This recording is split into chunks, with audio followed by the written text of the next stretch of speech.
Hello everyone, welcome to another video of DSA Bootcamp with GDSC GHRCE. I am Sanika Peshkar and today I'll be introducing you to the concept of arrays. In the past video, you might have gone through certain prerequisites of programming, which might have included variables, data types, certain conditional statements, loops, etc. etc. Today, in arrays, we'll be studying it as a storage cells for continuous data. Like in the past video, you might have studied about variables. As variables store data at a memory location with of a certain data type. What if you need to store many number of variables? So here you will be using the concept of arrays.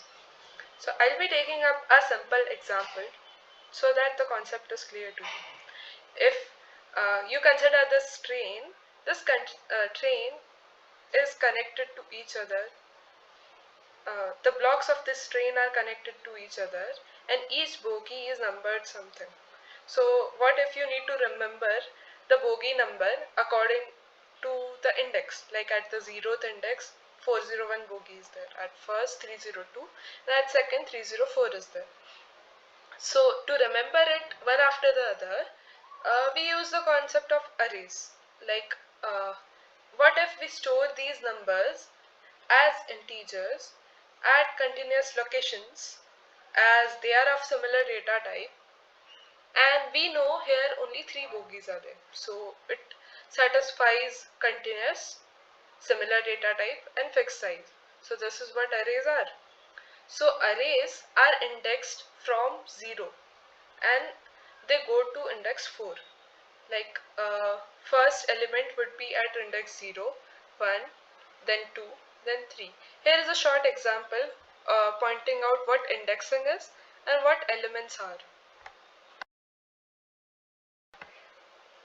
Okay, so when you are clear with the concept, a proper definition of what arrays are, let us take a simple example. Once you are aware with the proper definition of what arrays are, let us take a simple program to see how to create an array, initialize and store and print the values of the array. To create an array, as you created variable, in a similar way, you need to create arrays by specifying the data type first, then the array name, and as arrays are of fixed size, you need to specify the size in a square bracket. So this was the syntax for how variables were created.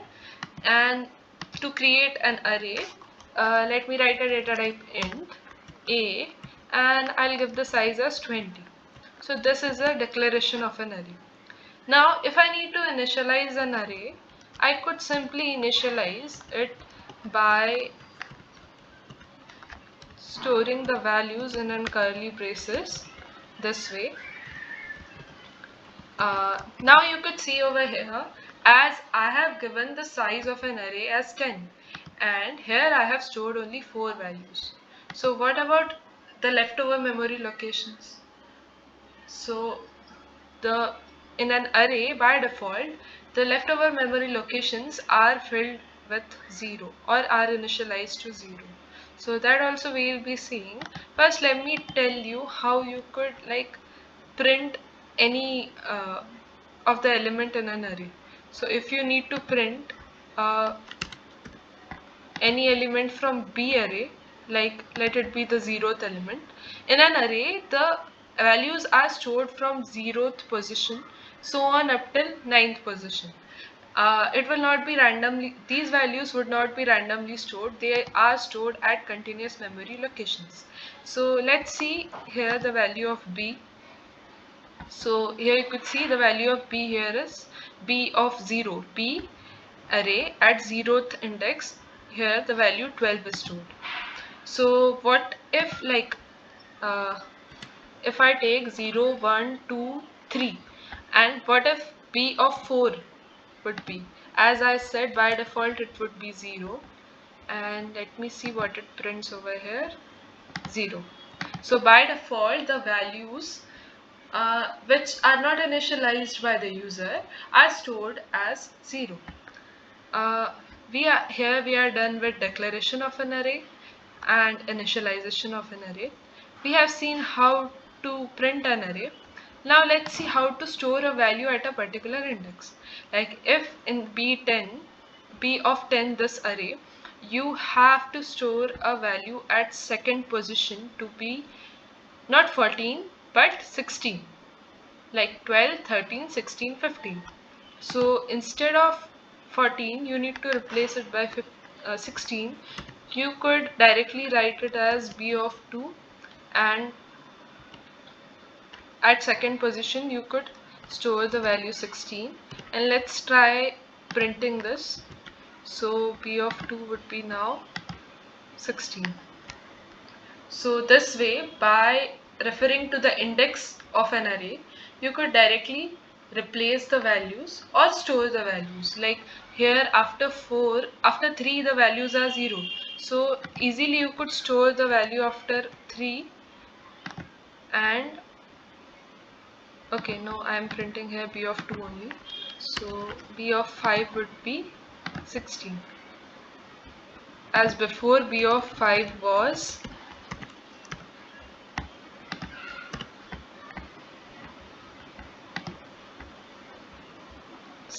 before B of 5 was 0, and afterwards you could just change the value using referring to the index, and you could store it as 16. So this was all about creating, initializing, declaring, storing and printing the array elements using index. Okay, now when we are aware as in how the array elements could be initialized, declared, and how the array elements could be accessed using their indices. Here now let's try printing the whole array. Like every time you cannot write a of 0, a of 1, a of 2 to print every element. Then what would be the need to like create an array? You could directly store it as variables, no? So instead of like referring the array, accessing the array elements as using index, we'll try printing the whole array. This time we'll also take an input from the user. So first, before taking an input, you need to declare an array. So to declare, I have used an integer data type and declared an array A of fixed size 10. And I need to take, suppose, 5 inputs only. So I'll go till 5. For taking an input in array, you use for loops. So directly you could refer to the index in which you want to store and take an input. So once you have taken this input, like for I equal to 0, I less than 5 till 5 elements, you have taken input in A of I. A of I refers to the position in an array. After that, let's try printing it. So in a similar way, using loops, you could also print these elements. So let's try printing whatever we would be entering. Okay, and I'm adding a space over here so that it looks good. And yeah, so if I want to give the input for 5 elements, see, it will print me 5 elements in a similar way. So now here this 5 was, I took it randomly, but what if it is also to be entered by the user? So you can define a variable n in which user can enter the number of elements, and the input from the user, according to the input from the user, you could print and take input.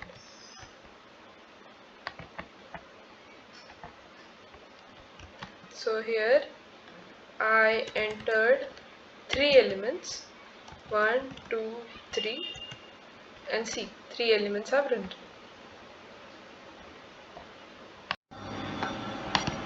Once we are aware with how arrays are initialized, declared, and how array elements could be accessed, how to take an input in an array, and how to print whole of an array without referring to it as at every index, there are certain operations which are involved.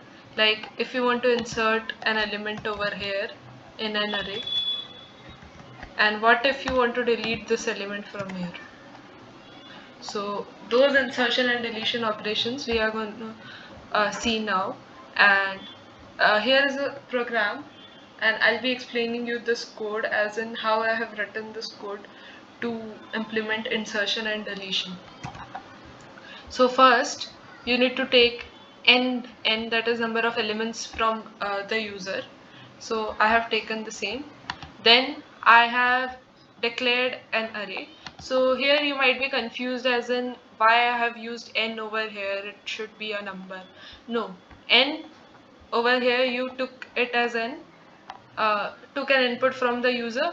N could be like if the user enters 10, 10 would be stored in n, and n would be an integer which would eventually be a number. So array of n you could use directly so as to whatever amount of data user requires, that only you take an input. You don't use extra memory for the same. I have declared I as for the loops, and I have taken an input for the array. I'll write comments so that you understand. Okay, to insert you need a position. At what position you need to insert the element. So here I have inserted the element at second position, or it could be anything. So I'll take an element position for the same, and I'll use another variable as element, as what element you need to insert at that position. So if the position is greater than n is like if the user has entered 10 and if the position is 11, so it is exceeding the array size now, so it is an invalid input. We'll check for that first, and then we'll go on with insertion. Like if the position value lies inside the size of an array, then we'll use another loop that goes from last index, that is the 9th position. Here according to us the array size is 10, so I say this is 9th position until and unless I is greater than or equal to position minus 1.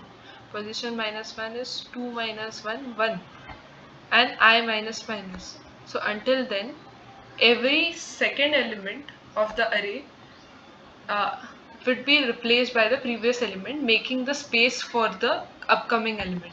Like here 1 2 3 4 5 was there, so here I am making a space and shifting every previous element to the next element. So here I have made a space for upcoming 2. Got it? Like array of I plus 1, that is 3. In 3 I am storing 2, in so on I am shifting the elements, and at last I am storing the element at position minus 1. So here the position would get shifted over here, so at position minus 1 I am storing the actual element. So here I'll store 2. So let's see after insertion does it work or not. We'll see it after we see the deletion operation. So here is a loop, is simple loop to print an array. Now next let's see how the deletion works. Okay, for deletion we check the condition that if the position of the element is greater than or equal to n plus 1. That is, if you are deleting an element after the n number of elements or not.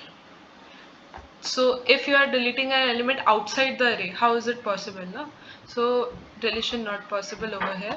Else you need to check for, like if I at position minus 1, like what position you need to delete over here? The last one. Our array was, let me write my array over here, 1 2 2 3 4 5. Here I am deleting the 0, 1, 2, 3, 4, 5th position. So here my position minus 1 is 4. From I equal to 4, I less than n. N over here, my n got increased, and my n over here is now 1, 2, 3, 4, 5, 6. I plus plus. So every I plus 1th element is stored in previous element. That is, if this 2 is deleted, I need to fill this empty space and shift all elements. एक position आगे shift करना पड़ेगा ना हर element को, तो वही मैं कर रही हूँ. लाइक हर सेकेंड एलिमेंट को, दैट इज 3 को 2 में, फिर 4 को 3 में, फिर 5 को 4 में, ऐसे शिफ्ट कर रही हूँ. अब यहाँ पे तो मैं 5th वाला एलिमेंट ही डिलीट कर रही हूँ, तो मेरे को ज़्यादा शिफ्ट करने की ज़रूरत नहीं है. मैं डायरेक्टली 5th को रिमूव कर सकती हूँ. बट व्हाट इफ मेरे को 3rd को डिलीट मारना है, then I need to shift every element by 1 so that there is no empty space, as empty space by default is replaced by 0 in an array. So we'll run this loop, and after deletion the array would look like something which I'll be printing now. So let's take the same example. 1, 2, 2. No, 2 is what we need to insert, right? 3, 4, 5. Okay.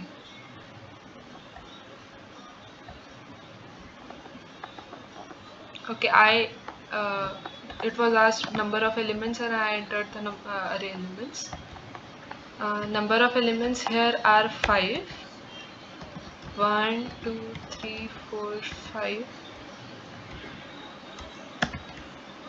And at what position it was? First, second position it was. So it is 1.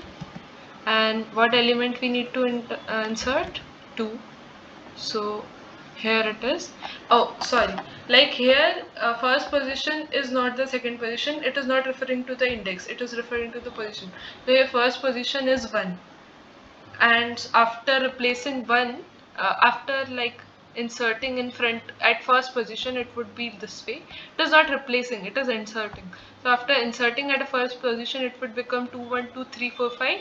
And after deleting the same element, as position, we are using the same position for deletion.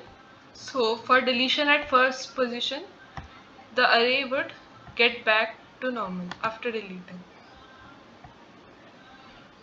So are you clear with these? इसके पहले हमने देखा कि how we could store the elements in an array, initialize it, declare it, take input from the user, and we have seen various operations which could be performed on an array, which included insertion and deletion of elements. Like for inserting an element, you took the position and the element and you inserted at a position by shifting the rest of the elements by 1 position.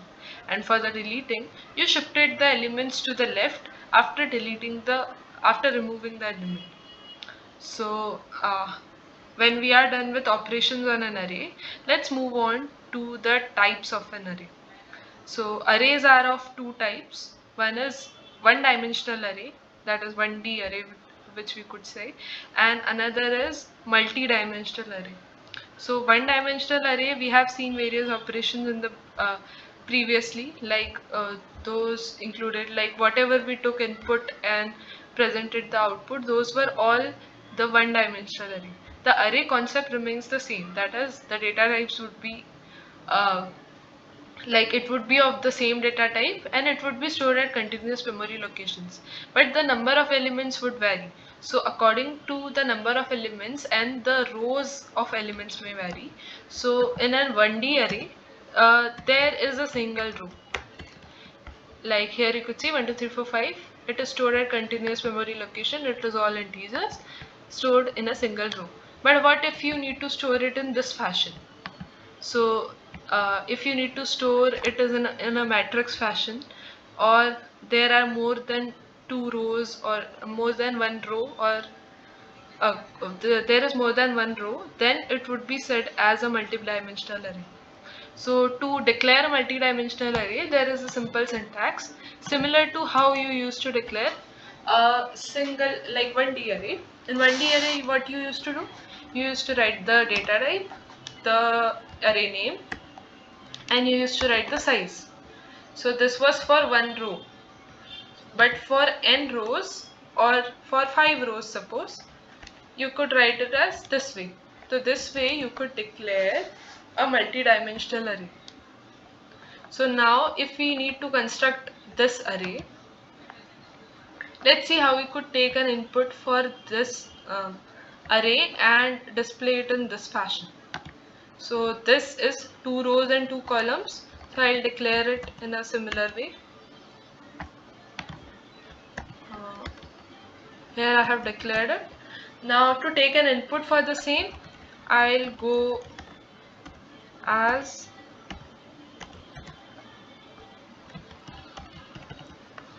this one loop runs for column, that is 1 and 3, and the another loop runs for rows.